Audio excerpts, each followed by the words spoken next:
Our PG met this morning under the chairmanship of President William Ruto, who is also the party leader of the Kenya Kwanza Alliance.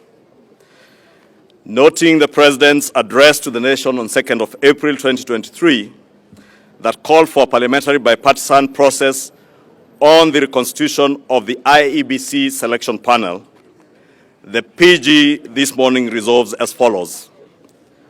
1.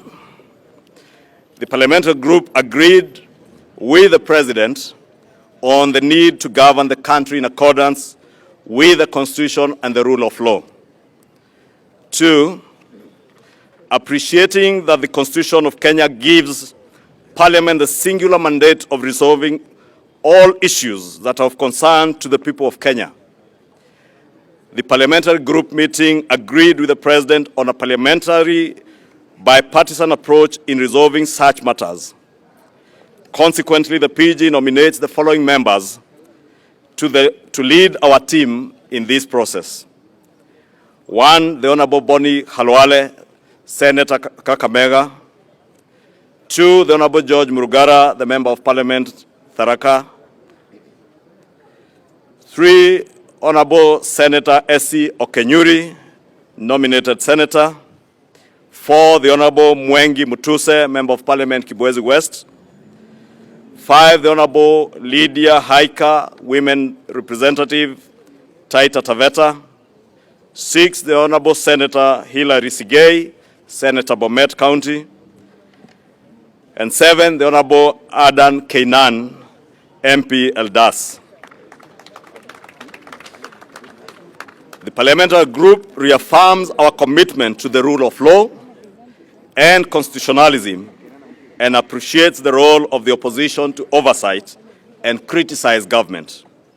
However, as a PG, we affirm our support to the efforts by the government on policies that are geared towards stabilizing our economy, lowering the cost of living, and creating jobs.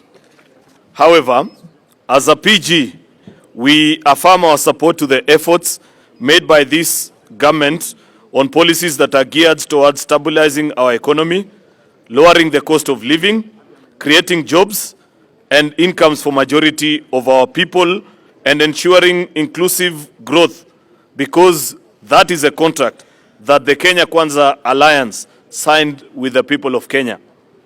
As a PG also, we resist the attempts by the opposition to force or blackmail the government to implement failed policies of the last regime that drove the country into economic mess, including the corruption-ridden consumption subsidies, irresponsible borrowing, and gross fiscal mismanagement through the state capture.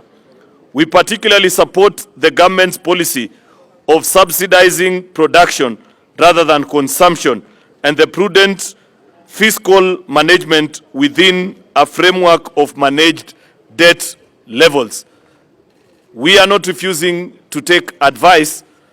We will listen to every Kenyan, but we find it rather difficult to take advice from the very people that put us in the mess we are in today. In reaffirming our commitment to the dictates of the Constitution and the rule of law, this PG today has directed our team nominated in this bipartisan process to strictly adhere to our Constitution and the established laws of the land in addressing the reconstitution of the IEBC panel, as was communicated by His Excellency the President on Sunday, the 2nd of April 2023. Finally, we equally call upon our colleagues in the opposition to adhere to the rule of law and constitutionalism and pursue all issues of concern through established institutions under our Constitution. We thank you.